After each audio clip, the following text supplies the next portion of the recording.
Hey, it's your friendly neighborhood Potato Witch. Welcome to the show. Final Fantasy V was released in Japan in 1992 for the Super Famicom, and we in the West didn't get to play it officially until 1999, when it was ported to the PlayStation as part of Final Fantasy Anthology. Since then, it's received about half a dozen ports to various other devices, including the Game Boy Advance in 2006, which is the version I played so that I could bring you all the story of Final Fantasy V. It begins with King Tycoon leaving his castle under the care of his daughter Lena. Something is wrong with the wind, and he has to check the wind crystal in the wind shrine, and Lena must be in charge during his wind absence. King Tycoon hurries to the shrine to check on the crystal, and gets there just in time to see it shatter. Meanwhile, this guy named Bartz is just chilling around a campfire with his best chocobo buddy, Boko, when suddenly, BAM! Everything starts to shake and a meteorite crashes down nearby. Bartz hurries to investigate and finds an unconscious woman on the ground. He wakes her and she tells him her name is Lena, and that the impact from the crash-landing meteorite must have knocked her out. Lena's all, hey, thanks for rescuing me, but I gotta go. But the sound of a voice stops her. Following the sound, Lena and Bartz discover an old man near the meteorite who has apparently taken a nasty clonk to the noggin and has forgotten everything but his own name, which is Galuf. Lena mentions that she has to go to the Wind Shrine, and Galuf is like, oh yeah, that sounds familiar, I'm pretty sure that's where I was going too, and decides to tag along. Nothing at all creepy about a strange old man deciding he needs to follow a young woman around, nope, not even a little, nuh-uh. Lena agrees and asks Bartz if he wants to come along too, but Bartz evidently has better things to do with his time and says nah. So Lena and Galuf head off, and Bartz returns to his Chocobuddy. They don't get very far before Boko starts scolding Bartz for letting the others go on their own, but before Bartz can defend himself to a giant chicken, there's an earthquake and the ground starts to fall away, and Bartz hears Lena and Galuf screaming. He finds them unconscious, rescues them, with Boko doing most of the work pulling them to safety. Lena awakens, and Bartz tells her that the meteorite crashing likely caused a bunch of landslides, and that the usual way to the Wind Shrine has now been blocked off. At this point, Bartz decides, yeah, maybe I should go with Lena and the old guy, because my dad's dying wish was that I go out and see the world. And seriously, Bartz? You just forgot that wish when Lena asked you the first time if you were gonna come along? But this time is different, and this time the very wind is calling him, and Galuf wakes up and says that Bartz is a sweet talker, trying to impress Lena. Okay, yeah, sure. Let's just find a better way to reach the Wind Shrine now that the road is blocked, okay? They all somehow ride Boko, I guess, until they find a cave that Bartz theorizes opened up during one of the earthquakes. Boko has to stay behind because caves are too dangerous for chocobos, but because there's literally nowhere else to go right now, everyone else heads into the cave, hoping the other end will lead them closer to the Wind Shrine. Turns out the cave is actually a pirate hideout. Lena wonders if the pirates might be willing to give them a ride to the Wind Shrine. Galuf figures they should just cut out the middleman and steal a pirate ship instead, because yeah, that sounds like a good plan. They sneak their way onto a ship, and unsurprisingly, they get caught. Imagine that. Ferris, captain of the pirate ship, commands them all to be thrown in the brig. Lena attempts to appeal to Ferris' sense of patriotic duty by revealing that she is indeed the Princess of Tycoon.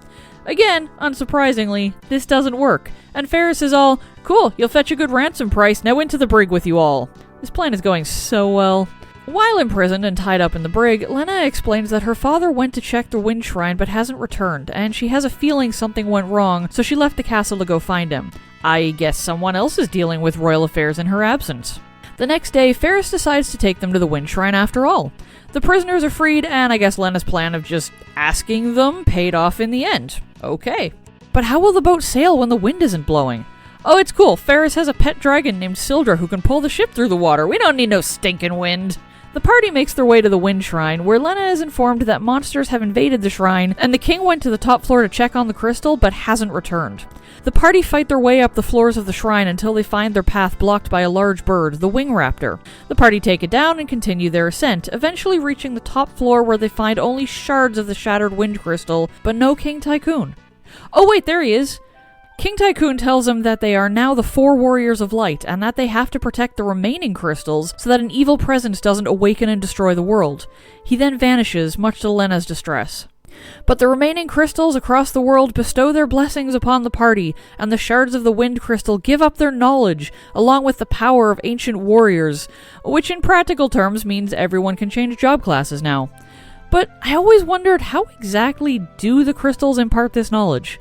I mean, I know that merging game mechanics and story doesn't always work well, but these crystal shards have a bunch of knowledge that can allow you to cast spells or become a bare-fist fighting monk or sword-wielding knight, but you also have to earn a bunch of your skills through experience, and it's not like each job corresponds to a particular crystal shard, because you can have a whole party of white mages or something if you really want. So like, how does this even work?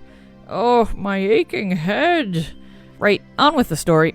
The party leaves the shrine thanks to a convenient warp panel behind the altar and learns that there are crystals at Waltz and Karnak that were amplified the same way the wind crystal was, which is probably what caused it to overload and shatter and screw up the world. But first, we need to go rest in Tool, where the pirates rush in and are all grog, grog, like demented frogs or something, and Ferris leaves to get plastered too. Fun times!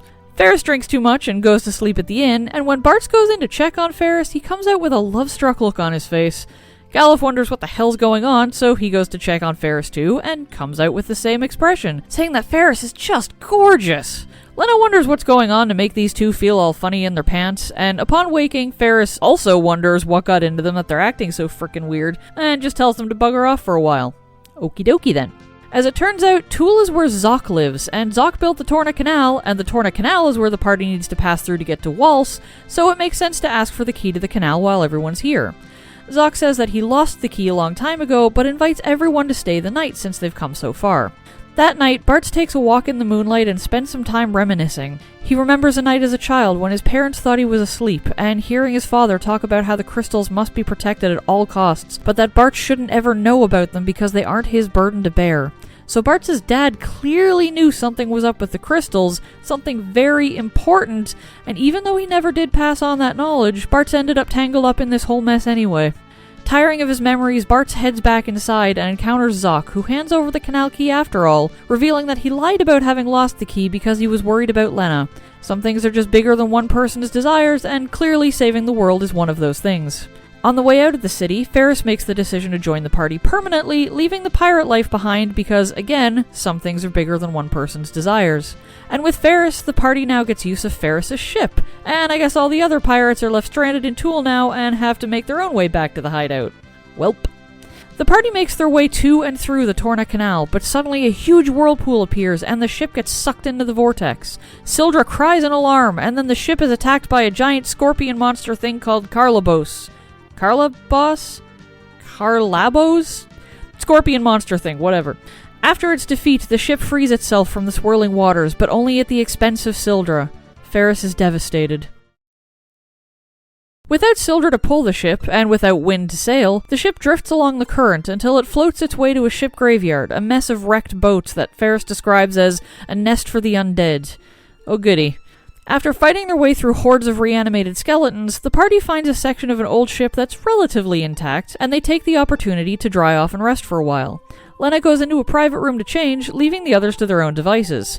Ferris refuses to strip off any wet clothes, and Bartz and Galuf are like, seriously, don't be ridiculous, and go over to help Ferris disrobe, but then, shock of all shocks, it's revealed that Ferris isn't a man as they had previously assumed. Ferris is, in fact, a woman. Betcha someone's gonna go back and check earlier parts of this video to see if I let any pronouns slip.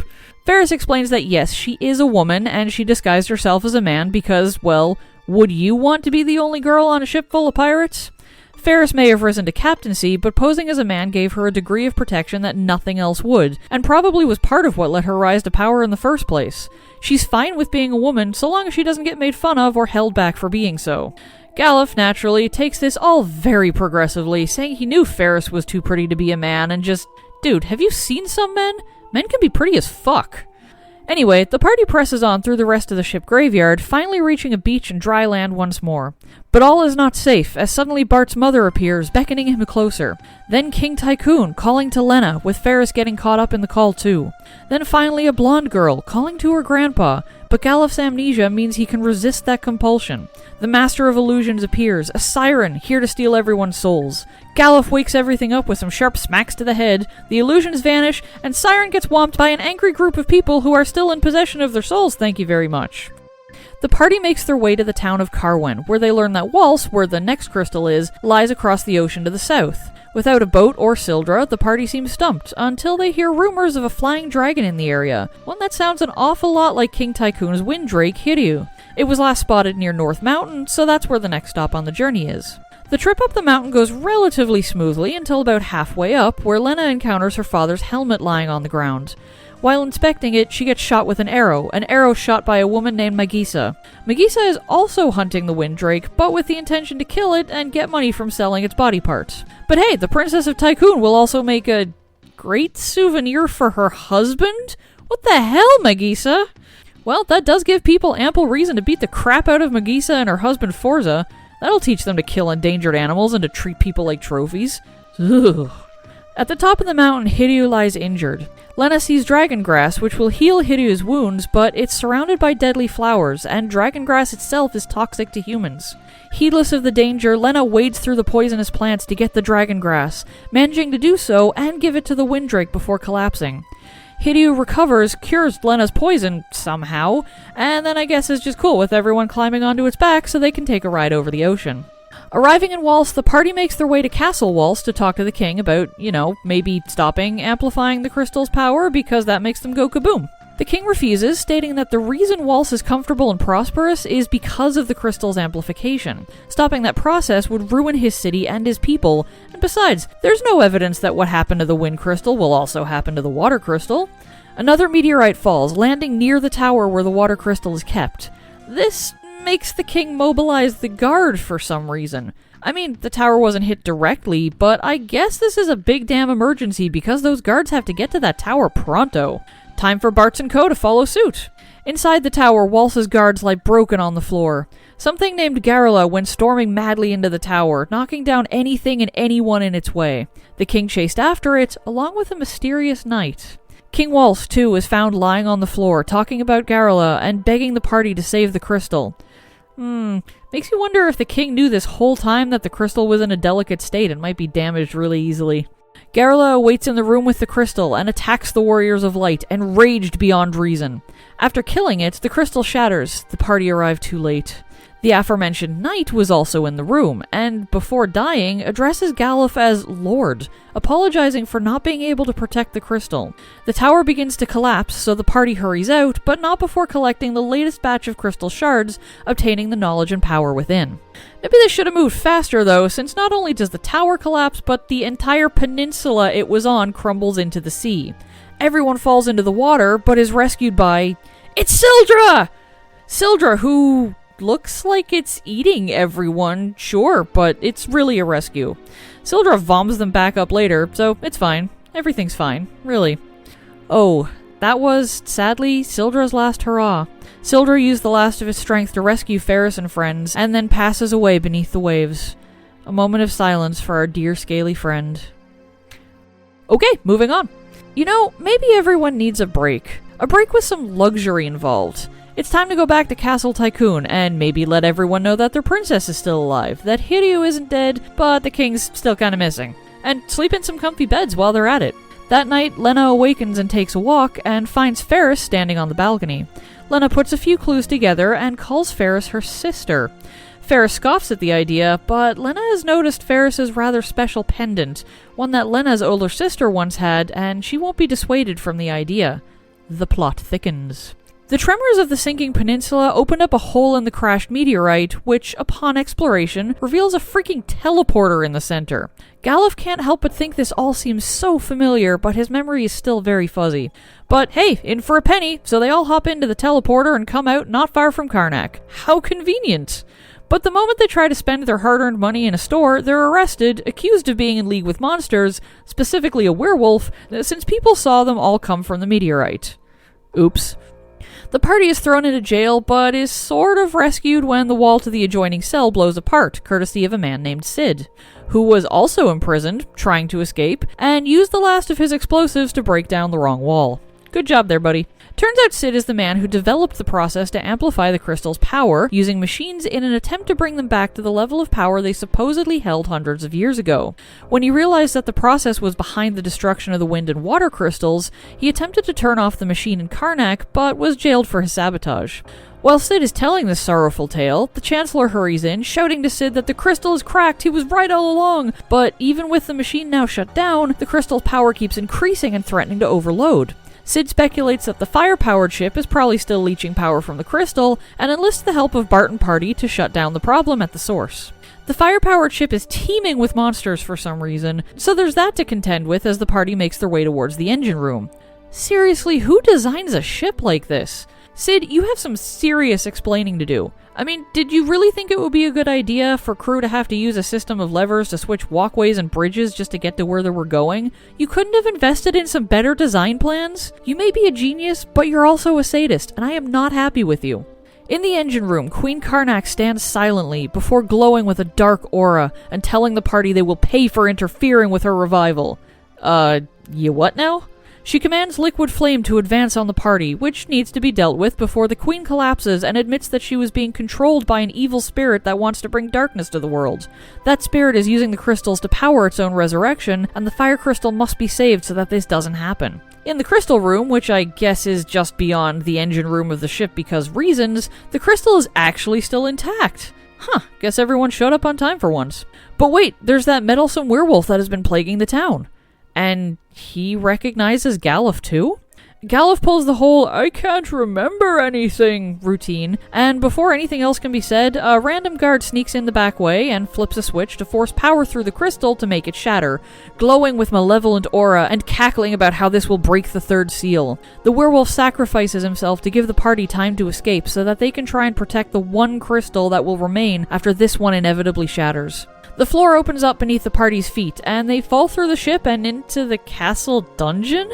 Okay, was all of Karnak designed by MC Escher? Because that's about the only way I can think that all of these places connect like this. Karnak breaks reality. Anyway, since Karnak breaks reality and the castle's very existence was also tied to the crystal, the whole place will blow up in 10 minutes, and anyone left inside will literally be fuel on the fire at that point. Monsters attempt to slow the party down, but everyone escapes with plenty of time. Alas, the castle does indeed self-destruct. The explosion sends crystal shards flying, and the party collects a few more. One of those shards teaches you how to become a ninja. How cool is that? But the fire-powered ship still exists, and there's a long journey still ahead, but Sid is too despondent to give permission for anyone to use it. A local wizard mentions Sid's grandson Mid, who lives in the Library of the Ancients, and who may be able to snap Sid out of his doldrums. Only Mid appears to be missing, so I guess the party has to search through a library filled with books that attack people in order to get him back. What even is this game? Turns out Mid didn't even notice all the commotion of people fighting book monsters right behind him, and is more concerned with people interrupting him when he's reading. He returns to the main section of the library, revealing to fellow scholars that he found a book that has all the details on how to bring power back to the fire-powered ship, because I guess word travels faster than people in this game. I mean, the explosion at Karnak happened like an hour ago. How on earth does Mid already know about it and is seeking a way to fix the problem? Anyway, the party escorts Mid back to Sid, and Mid gives his grandfather a major scolding for having the audacity to be upset over the fact that his invention ended lives and might destroy the world. Yes, Sid, how dare you? Mid encourages Sid to not give up, to always try again, and that does indeed motivate Sid to repair the fire-powered ship so that Bartz and the others can use it to save the Earth Crystal. Meanwhile, Mid's interactions with Sid feel very familiar with Galuf, bringing out hazy memories of a blonde girl named Creel, beating him in a very similar manner. Suddenly Galuf's memories come flooding back, and he reveals that he's not even from this world, that he came here in one of the fallen meteorites in order to stop a great evil from awakening. 30 years ago, Galuf and 3 others came to this world to seal away an evil being known as X-Death. But now the seals are weakening, and X-Death is awakening, and he must be stopped. The ship's modifications are finished the following morning, so it's off to find the Earth Crystal. The party makes their way to the town of Crescent, and immediately upon arriving, an earthquake happens, causing a whirlpool that sinks the ship. Come on, we just got that thing. Ugh, fine. Maybe there's something interesting in this nearby forest. Hey, it's a black chocobo! Those things can fly! This one, though, seems to have something stuck in its throat, so Ferris thwacks it on the back and out pops a crystal shard. Now that the chocobo has been saved, the party can fly and free themselves from this tiny island. I mean, they just got here and nothing happened except for losing one form of transportation and gaining another one. Truly the best use of everyone's time. But the black chocobo can, at least, fly over all but the highest mountains, so it is an upgrade from the ship at least. But maybe someone should tell Sid and Mid that all their hard work was ruined in like 5 minutes. So everyone heads to the Library of the Ancients to confess this, and both Sid and Mid are all, whatever, we'll just make another one. They do reveal, though, that King Tycoon was last seen wandering in the desert of shifting sands, floating to escape the sands that flow like water. Handy trick, that. Even if nobody in the party can float, they make haste to the desert to follow the king, using the newly dead body of a sandworm to cross some of the worst sands so that they can enter the desert. After wandering through a maze of shifting sands, and ignoring the very large temple right in the middle, the party crosses the desert and makes their way south to the town of Ruin. Lovely name, that, but it does accurately describe the place. Ruined buildings, broken pillars, and oh hey, that's King Tycoon wandering around, darting in and out of sight. Eventually, he's cornered in a small building, and both Lena and Ferris try to reach out to him, calling him father, or in Ferris's case, Papa. The words have no effect on him. A pit opens up under everyone's feet, and they fall to the floors below.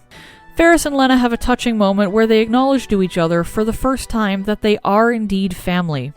The group finds an odd platform that teleports them halfway across the world, right back to Crescent, or at least some ruins very close to it.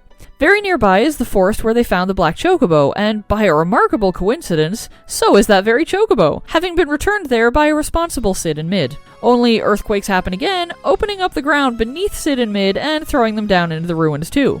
Oh, and by the way, they found another freaking ship.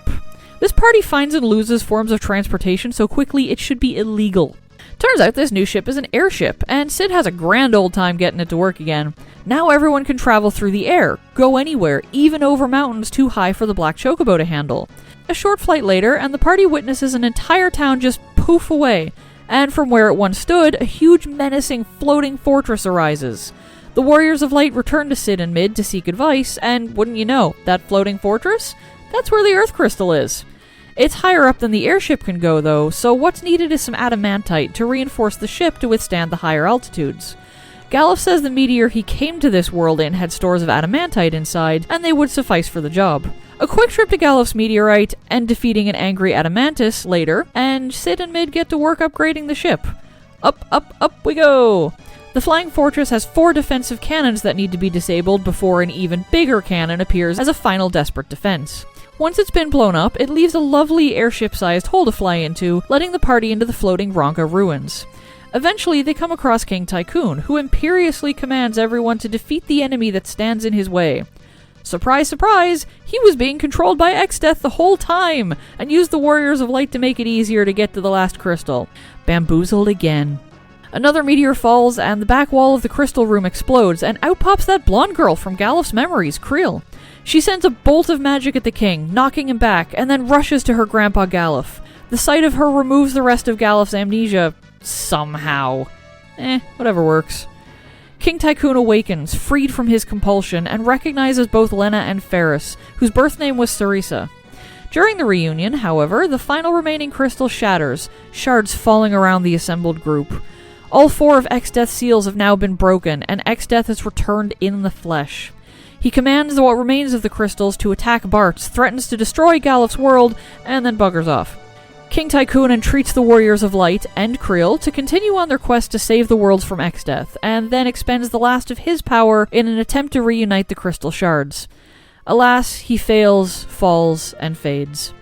The crystal shards give their power and knowledge to a grieving party. The crystal's power gone, the ruins begin to fall from the sky. The party hurries back to the airship and beats a hasty retreat before the ruins crash down to Earth one final time.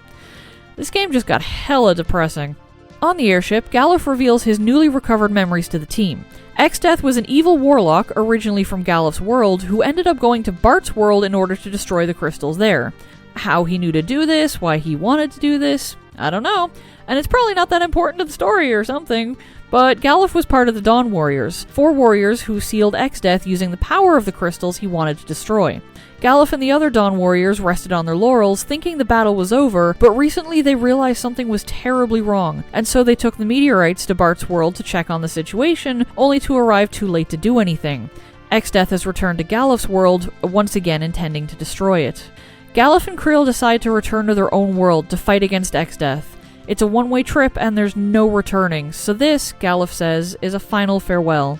Bartz objects, saying that they'll all be going with him to fight the good fight together, but Galuf refuses to let them on the grounds that none of them would be able to return to their own world if they left to go to his. They have their lives here, and he has his duties there, and that should be the end of it. Creel and Galuf fly away.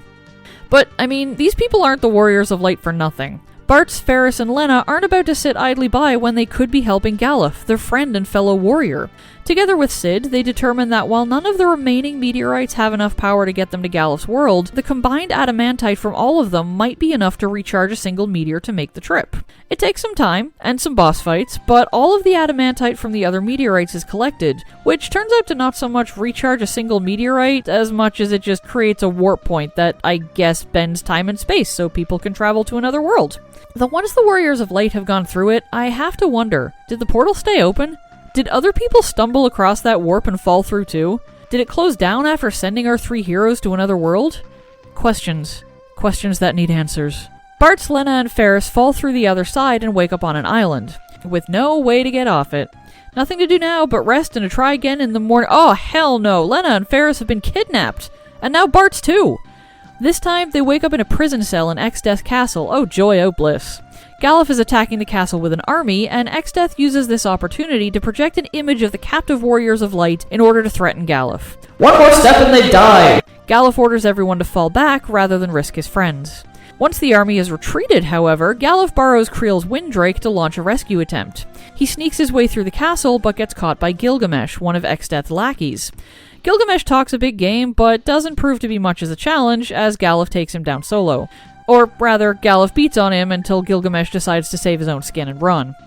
But hey, that works out well, because now Galuf can free his companions from the cell, and the Warriors of Light are together once more. Time to flee the castle. And to cross Big Bridge, which is pretty much the only way to get away from the castle. Big Bridge is being guarded by Exdeath's many monster allies, so it's time to fight through waves of enemies seeking to impede the group's escape.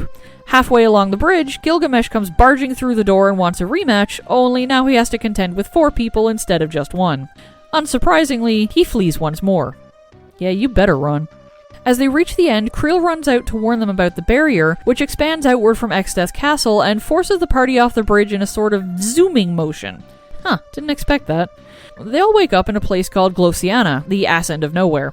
Galuf seems to be annoyed and pleased to see his old friends once more, but that's a matter for later since now they have to find their way, anywhere. Fighting groups of flying pigs might seem like fun, but they have an Exdeath to defeat. Fortunately, the town of Regol isn't that far, and it seems like a good place to rest and recover for the moment. How can anyone refuse when the innkeeper says that business has been so slow he'll let everyone stay for free? I don't think that's how businesses work. This time it's Galuf's turn to take a stroll in the moonlight, though his departure wakes Bartz up, and he decides to follow. He finds Galuf drinking alone in the pub. Galuf asks why Bartz and the others decided to come to this world, and Bartz tries to downplay it by saying, no reason, just for funsies, I guess. Come on, Bartz, just admit that you came because you're a good person who wants to see this battle through to the end. Is that really so shameful? Acting like leaving your entire world behind is no big deal just makes Galuf feel worse that you had to make that sacrifice. Yes, I know they're video game characters who can't hear me, what of it? So, the party has to make their way back to a place where they can do some good, and during their wanderings, they stumble across a forest with, it's a Moogle! Ah, heck, he got scared away, and fell into a hole. Well, time to go save it. The underground cave has a lot of flowing water to drift upon, but eventually the party finds the Moogle under attack from a vicious dinosaur skeleton. Rawr! And what's the best thing to do with a reanimated skeleton? Bring them back to life with a Phoenix Down, of course! Which kills them. Being undead is complicated. The Grateful Moogle shows the Warriors of Light how to traverse a safe path through the nearby dangerous desert, which leads to the Moogle's forest village. Which is just adorable if you ignore the fact that at one point Bartz puts on a Moogle costume and has a random Moogle fall in love with him, and why was that costume even there? When most humans have a human suit lying around, it's probably made from actual humans. I don't want to think about how Bartz might have just put on the skin of a cute dead thing. Okay, moving on. As it turns out, Moogles can communicate telepathically over long distances, and Creel has a Moogle friend that she can understand, and so by this, Creel learns that Galuf and the others are in the Moogle village and in need of assistance. She flies her Windrake to pick everyone up and bring them back to Galuf's castle. That's King Galuf's castle, technically, but he doesn't want to stand on technicalities with his friend, so to them, he's just plain old Galuf. Creel, meanwhile, is upset because her Windrake is dying. It was already wounded when it flew out to rescue everyone from the Moogle village, and it pushed itself too hard to get the job done. Jeez, this game is a dick to animal companions. But take heart, because Lena figures that dragon grass must exist in this world too. Drakes in her world always nest near patches of dragon grass, and since drakes exist in Galuf's world, she figures they'd behave the same way and roost near dragon grass. I mean, okay, that's some interesting logic you've got going there, but it's better than nothing, I guess. Windrakes roost near Drakenvale, but nobody who's gone there has ever returned. But, that doesn't stop Bartz from insisting that they'll be the first to do it then. Ever the optimist, that Bartz. To Drakenvale! But first, the party must pass through Quelb, a town of werewolves. Which sounds intimidating, but fortunately the leader of the village, Kelger, is an old friend of Galuf's. One of the Dawn Warriors, in fact, who helped seal Exdeath away 30 years ago. Kelger learns that Bartz, Lena, and Ferris are from the world where Exdeath was sealed and accuses them of deliberately freeing him and challenges Bartz to a duel. Shit. Side note though, it's a little rich for Kelger to accuse Bartz and his people of deliberately freeing Exdeath by breaking the crystals. I mean, for one thing, nobody from Bartz's world really knew that Exdeath was sealed there in the first place. For another, it was Kelger and his crew who chose to seal a great evil in another world and tie those seals to the elemental crystals there. So maybe don't get pissy that the people in that world ended up undoing your work because they were entirely ignorant of you. You dumped your world's problems on someone else's world, Kelger. You too, Galuf. Anyway, Bartz actually defeats Kelger, though, using an old trick his dad taught him. Bartz admits that much, and Kelger is shocked to realize that Bartz is the son of Dorgan, who was another of the Dawn Warriors. Yes, Bartz's father is from Galuf's world. Turns out he stayed behind when Exdeath was sealed to keep an eye on the situation. But a few years before the start of Bartz's adventures, Dorgan fell sick and died, and his knowledge of Exdeath and the seals passed with him. Kelger agrees to open the gate to pass on to Drakenvale, a huge craggy mountain filled with so many undead dragons. At the peak, though, there is indeed dragongrass, or rather, mutated demonic dragongrass that attacks people. But once it's been weed-whacked, the dragongrass is safely collected, and the party returns to Galuf's castle to save Krill's Windrake. Krill, however, has collapsed with a terrible headache, a nasty side effect of the ancient sage Guido trying to contact her. How and why Krill can psychically communicate with so many creatures and people isn't ever really addressed. She just can. Anyway, Galuf theorizes that since Guido prophesied the shattering of the crystals in Bartz's world, he may know something of how Exdeath can be defeated. With the newly healed Windrake, the party flies to an island with nothing but a single cave on it, the home of Sage Guido. But at this point, it's probably safe to say that one of the Warriors of Light is cursed or something, because almost immediately after they arrive, the freaking island sinks! Admittedly, this time it was Exdeath deliberately acting against them, but still, the amount of disasters these people seem to cause just by showing up somewhere is a little ridiculous. Now that they can't do diddly squat about visiting Guido, they decide to pay a visit to the last Dawn Warrior they haven't encountered yet, King Zezit? Whose name I'm probably not saying properly. He's launching a fleet of ships to attack Exdeath Castle from its least defensible side. A worthy cause indeed, time for the Warriors of Light to lend their skill to that cause. Zezit is glad for the additional strength on his side and advises the party to rest while they can, but the rest is cut short with an attack from Exdeath's monster army. Zezit tells Galuf that he'll handle the monsters here, and Galuf and the rest of the party should go on ahead to siege Exdeath's castle. Maybe Gilgamesh might have something to say about that. Evidently not much, though. Still, Gilgamesh tackles Galuf and tries to knock him overboard, resulting in himself falling into the ocean instead, while Galuf is rescued by the Windrake and placed gently back onto the ship.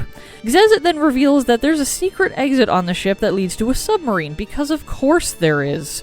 The fleet of boats was actually a decoy to keep Exdeath occupied, while the real plan was to use a submarine to sneak into Exdeath's territory via a tunnel leading to the tower generating the barrier. Remember the one that sent the party zooming off some time ago? Yeah, that one. Zezit blows up the wall between the tunnel and the barrier tower and sends the party to the top to destroy the antenna that's making the barrier. The antenna is being guarded, however, by Atomos, a nasty creature that kills people and then slowly sucks them into another dimension. He brings them back once he's dead, though, so I guess that's okay. Atomos is defeated and the antenna is destroyed, and unfortunately, Zezit is trapped in the lower levels of the tower with the whole thing about to explode because that's what happens in this game. Galuf refuses to just let his old friend die, and so wants to launch a rescue mission, but Zezit confesses that he figured he wasn't going to get out of this alive. He just wanted to be part of one last mission before passing the torch to a new generation of warriors. The tower crumbles with Zezit still inside. Bartz has to knock Galuf out in order to stop him from a futile rescue mission. The party, subdued, returns to the submarine. The barrier falls, victory with a steep cost. Galuf's grief is deep, but the party must press on, intending to use the new submarine to reach Guido's cave, which miraculously is still intact after the entire island sank. Sage Guido isn't exactly what Bartz, Lena, and Ferris expect, however. He's actually a 700-year-old talking turtle, who doesn't like being poked by Bartz. Wait, hold up, Christmas? This world has Christmas? Bartz's world has Christmas? A holiday to celebrate a guy who's supposed to be the savior of all mankind? The chosen one? Is this guy actually Jesus? Is Bartz's world a far future version of the real world? And someday humanity will discover elemental crystals and breed giant chickens to ride on? And I'm reading too much into a weird bit of localization again, aren't I? Well, this is why localizers need to be more careful with fantasy worlds. Anyway, Guido does have information that will be useful in defeating Exdeath. You see, Exdeath was born in the Forest of Moor, a place full of sentient trees that probably aren't like Ents. Probably. One of the trees there had been used for years to seal away evil spirits, which makes me wonder who would do that knowing the trees are sentient. Seems like the equivalent of sealing away evil spirits by shoving them into a person. No good can come of this. After enough time, all the evil concentrated inside a sentient tree transformed that tree into another creature altogether, one people now call Exdeath. Yes, Exdeath's origin story is that he was once a scapegoat tree. I'm sure there are weirder villain origin stories, but I honestly can't think of any right now. Guido kept Exdeath at bay for 5 centuries, but Exdeath proved too strong and broke free 30 years ago, which is when the Dawn Warriors rose to stop him and seal him away somewhere else. 'Cause that worked so well the first 2 times. Guido even acknowledges that sealing him away could only ever be a temporary solution, and that this time, Exdeath must be destroyed entirely. In a very Voldemort-like way, Exdeath seeks something important that remains sealed in the forest where he was born. It's up to the Warriors of Light to brave a hostile sentient forest in order to keep Exdeath from his goal. Guido gives the party a branch from the Guardian Tree, a tree which protects the seals on the thing that Exdeath wants, which will allow them access to the Forest of Moor. Without it, the forest would be closed to them. Using the submarine, the party makes their way to the Forest of Moor. True to Guido's word, the Guardian Branch allows them to pass through the otherwise impenetrable thicket of greenery that typically keeps people out. The forest is deep and windy, a maze of trees and plants, but as the party makes their way to a clearing, suddenly, the forest bursts into flame. Okay, seriously, which one of you is cursed? Exdeath strikes again, lighting the forest on fire to keep the Warriors of Light from getting close to whatever it is he wants there. There's no escape from the flames, until a friendly Moogle bursts out of a hole in the ground and leads the party to safety in an underground cave. When the flames have burned themselves out, the forest is devastated, a ruin of what it once was.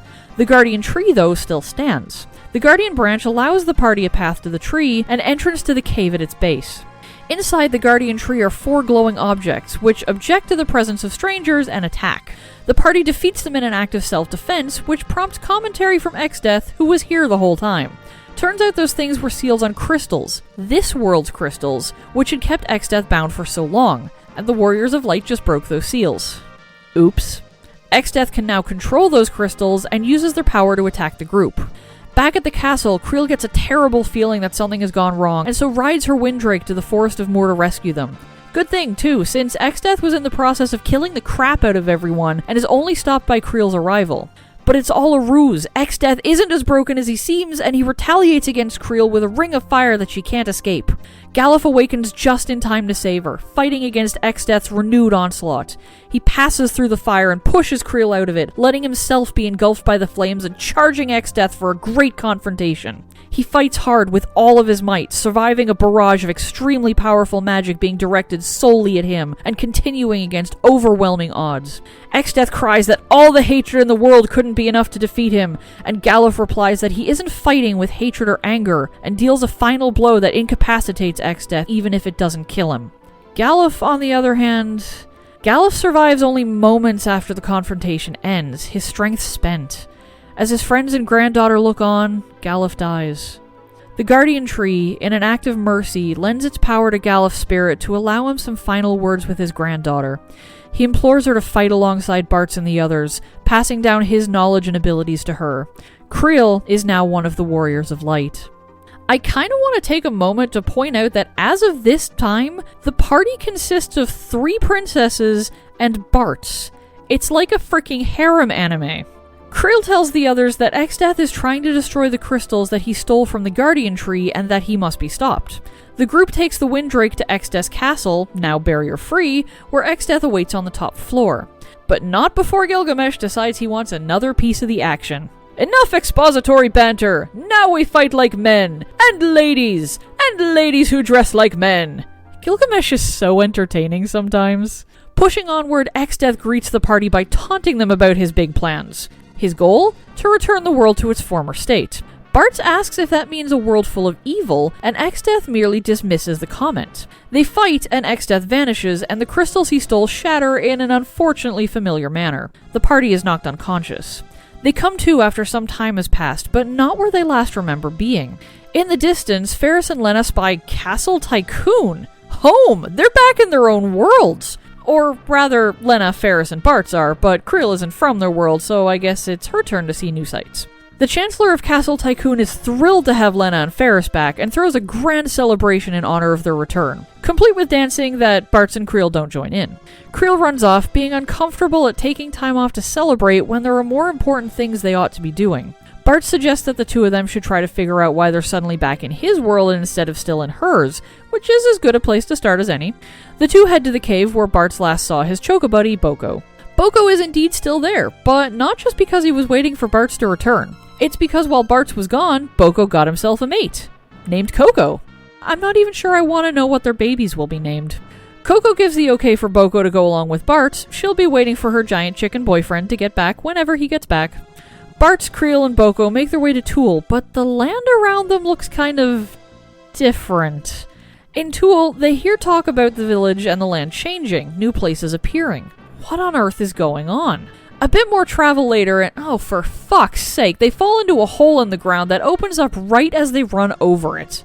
That's it. Bartz is the cursed one. He's the one who keeps bringing disaster everywhere he goes. There is no other explanation.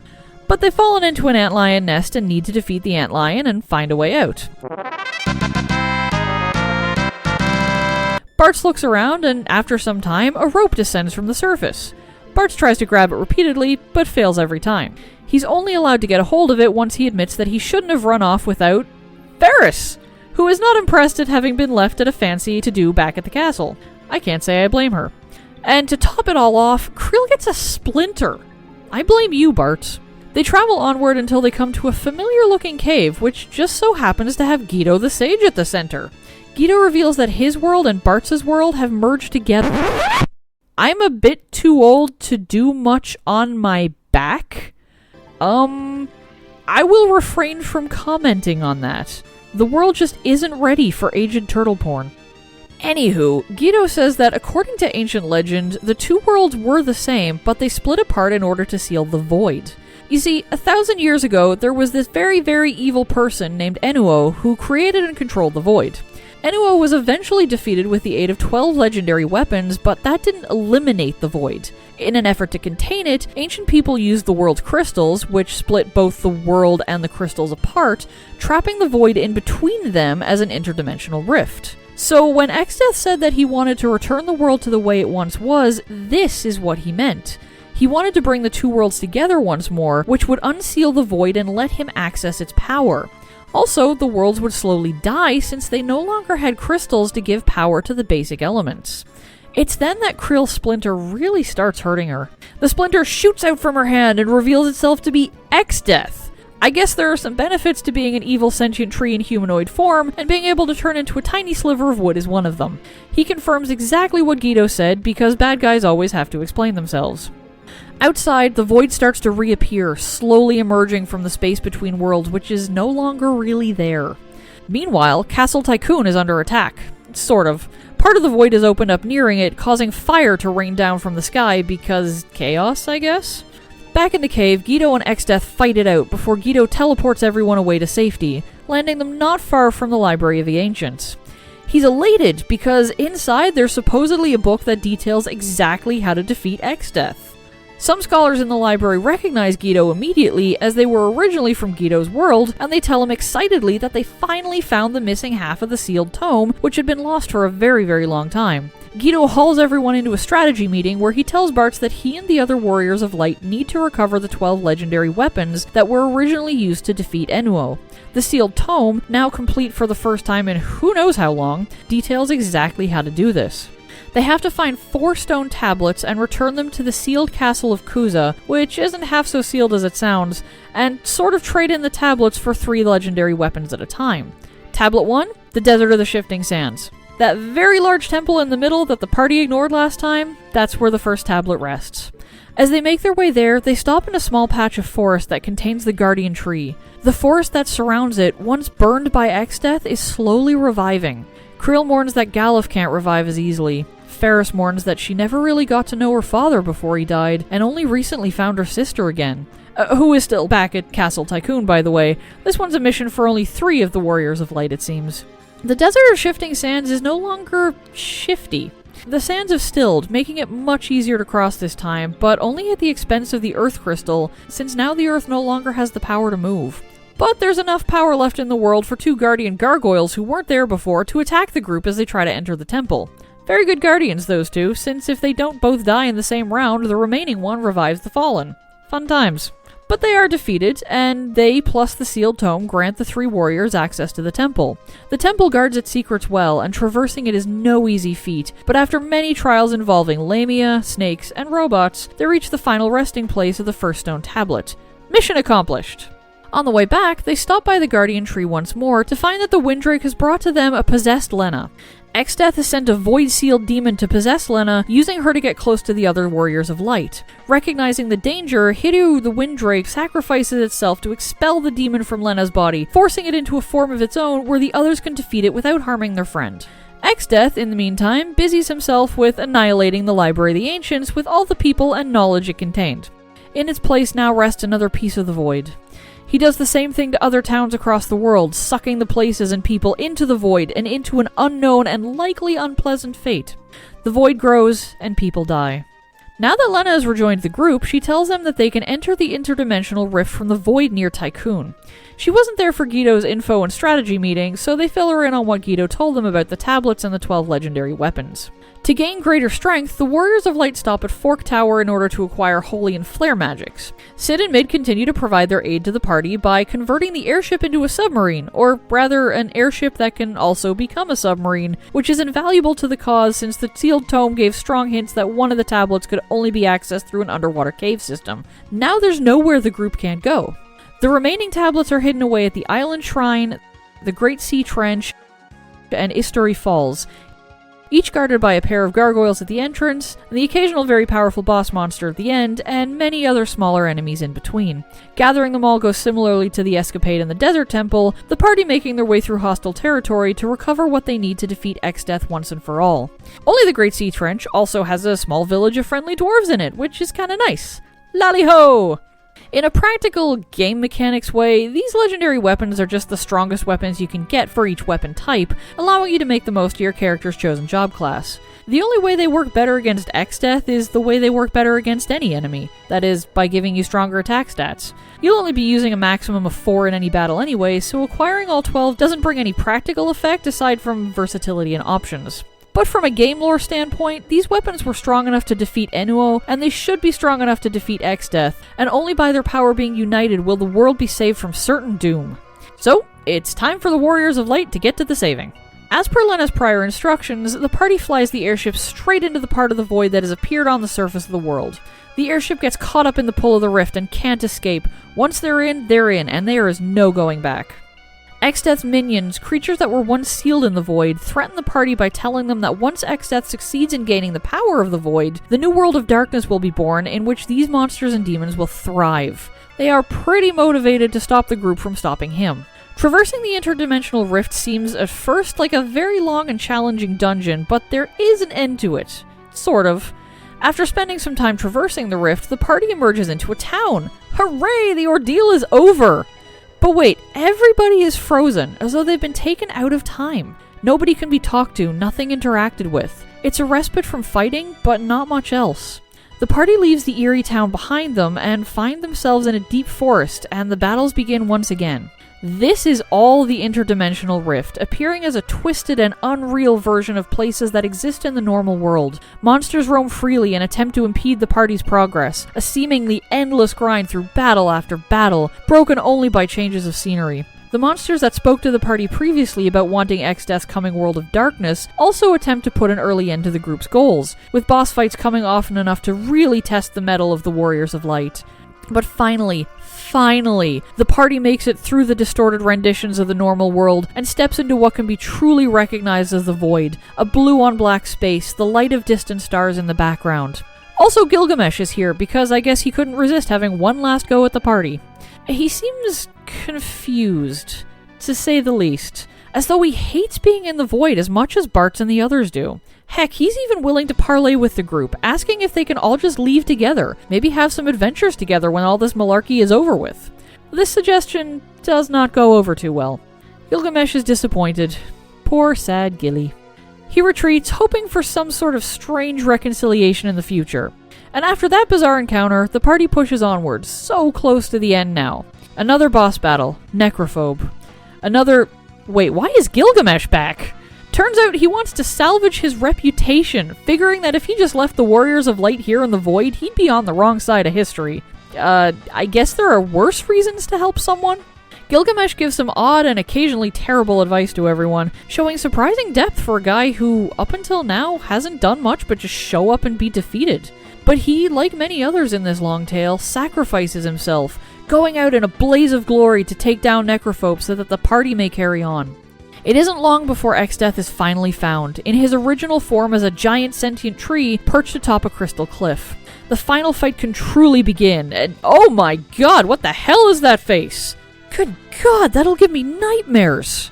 Exdeath is weakened, and eventually engulfed by the very void he sought to control, only to be immediately revived as an even more terrible being known as Neo-Exdeath. He is powerful, and he is vicious, and his aim is to destroy everything, all existence, and return it to nothingness. He is Exdeath corrupted, and he is no joke. After a brutal battle, Neo-Exdeath is defeated and fades back into the void. Then we get some scrolling text backstory, which isn't at all out of place. No, not even a little. I mean, are the words actually moving across the sky in the void for the party to read? 'Cause that would be weird, but it would be less weird than just taking an interlude so that the game can have an info dump. Anyway, reality's creation myth is revealed. In the beginning, there was only the void, but from the void came 4 essences. They formed the crystals, and the world was born. Hope blessed the earth. Courage blazed into flame. Care and devotion turned water into the seeds of life. The passion for knowledge spread intelligence and wisdom on the winds. If ever the void threatens to engulf the world, so long as the 4 essences still exist in man, light will be born anew. The 4 essences shall rise from the void and weave the light once again. So all of this, everything that the party accomplished, was part of a cyclical creation myth, with the light coming from darkness, darkness engulfing the light, and light rising again. Or at least that's my cool interpretation. Makes me wonder just how many times the void rose to prominence. At least 3. Once in the beginning, once with Enuo, and now once again with Exdeath. Huh. Just kinda makes you think. Anyway, the party wakes up, floating in a field of stars and nothingness. Exdeath has been defeated, but the void still remains. Lena wonders if the crystals being gone is why the void isn't retreating. Perhaps this was humanity's last chance. But the power of the crystals still resides within each of the Warriors of Light, each one of them symbolizing the intent of the elements. The power is still there, it still exists in the people and in the shards, and it reforms itself into a new set of crystals to bring balance back to a newly reborn world, banishing the void and giving humanity one more shot. The Warriors of Light are then joined by 5 others, the Spirits of the Dawn Warriors, including the also Warrior of Light Galuf, and King Tycoon. It's a touching reunion for all of them, a chance to say a final goodbye to their lost family, and to the people who paved the way for them to go as far as they did. The old heroes give their blessings to the new heroes, telling them to return to the world they saved and to keep living. They're flown from the void on the back of a Windrake, who deposits them rather unceremoniously in a castle courtyard. The world returns to its peaceful, balanced state. Not quite the way it was before Exdeath, since the 2 worlds have still merged back into one, but it is the world that they saved. Lena and Ferris take up the thrones of Tycoon, though Ferris doesn't seem super pleased at living the princess life, and occasionally returns to her pirate crew, leaving Lena in charge for a time. Krill contemplates becoming the Queen of Baal, as it currently lacks an heir. Bartz returns to his hometown to visit the graves of his parents and to rest before he goes out into the world once again. Boko and Coco had 3 Choco babies, and no, we never do get to learn their names. Sid and Mid continue to research and build new inventions, keeping in touch with the others through letters. As the story draws to a close, Creel lays flowers on the base of the Guardian Tree, the place where Galuf lost his life.